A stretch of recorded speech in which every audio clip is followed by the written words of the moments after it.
Bonjour et bienvenue dans ces 5 minutes d'information. Léon Kakou Adom, le ministre des Affaires étrangères, de l'intégration africaine et des Ivoiriens de l'extérieur, a échangé hier avec un ancien ministre égyptien accompagné de l'ambassadeur d'Égypte en Côte d'Ivoire. La délégation est venue solliciter le soutien de la Côte d'Ivoire pour la candidature de cet ancien ministre dénommé Khaled El Hanani au poste de directeur général de l'UNESCO en 2025. D'autres précisions avec Moussa Konaté dans le 13h. Dans le cadre du partenariat public-privé, un groupe d'experts venant de la RDC entend Côte d'Ivoire depuis quelques jours pour une mission d'études et d'immersion. Une visite au cours de laquelle les membres de la délégation s'imprègnent de l'expérience de la Côte d'Ivoire.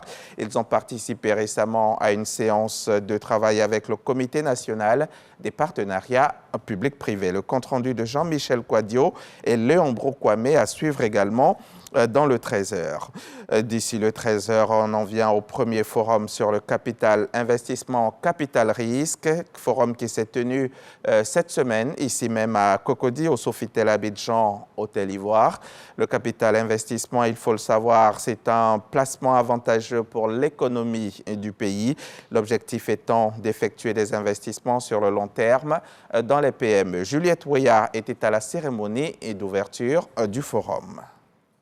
30 startups reçoivent leur certificat des mains du directeur général des PME et de l'artisanat, Dr Silver Yaokonan. Ces petites et moyennes entreprises ont bénéficié du programme d'incubation express PIP, leur permettant d'avoir accès au marché des grands événements 2023-2024, dont la Coupe d'Afrique des Nations. C'est tout bénéf pour notre activité de pouvoir participer à ce type de formation pour pouvoir avoir les outils nécessaires pour nous propulser vers le développement, la croissance de notre business au niveau local et pourquoi pas au niveau international. Les marchés chez nous, c'est de participer à des événements comme les foires, les salons et organisés par l'État de Côte d'Ivoire.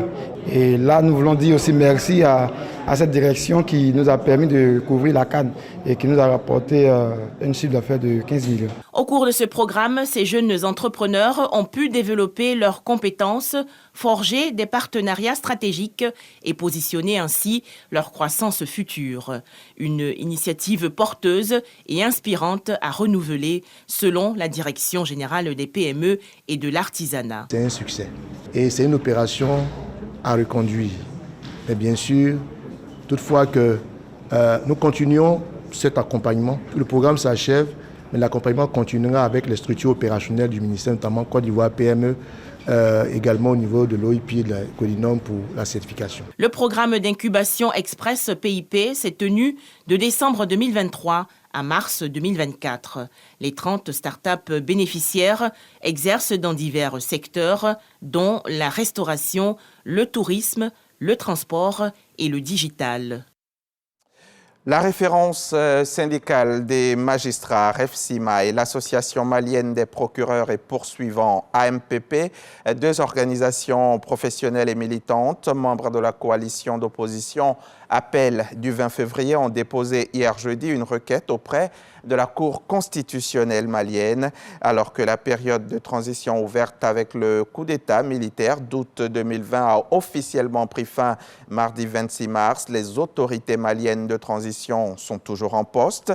La REFSIMA et la MPP demandent donc à la Cour constitutionnelle de prendre position, de reconnaître que les autorités actuelles sont sans mandat ou sans pouvoir pour représenter le Mali et d'ouvrir une nouvelle transition incluant toutes les composantes de la nation avec pour principale mission l'organisation d'élections pour le retour à l'ordre constitutionnel. En Guinée, la décision a été prise mercredi 27 mars par décret du président de la transition, le général Mamadi Doumbouya. Les conseils municipaux ont donc été dissous. Cette dissolution s'opère alors que le mandat des maires élus en 2018 est arrivé à terme. Ce sont des délégations spéciales nommées par l'État qui géreront les affaires locales, alors que doit normalement se tenir cette année le référendum pour une nouvelle constitution. Les maires et leurs équipes seront remplacés par des délégations spéciales, un choix déjà privilégié par l'ancien président Alpha Condé avant la tenue des élections communales dans des conditions particulièrement compliquées en 2018. Ces délégations, dont les membres seront directement nommés par le gouvernement, se chargeront d'organiser localement le référendum constitutionnel prévu cette année, ce qui ne fait pas du tout l'unanimité dans la classe politique. Voilà pour le Flash Info. On se retrouve à 13h pour développer tout ça.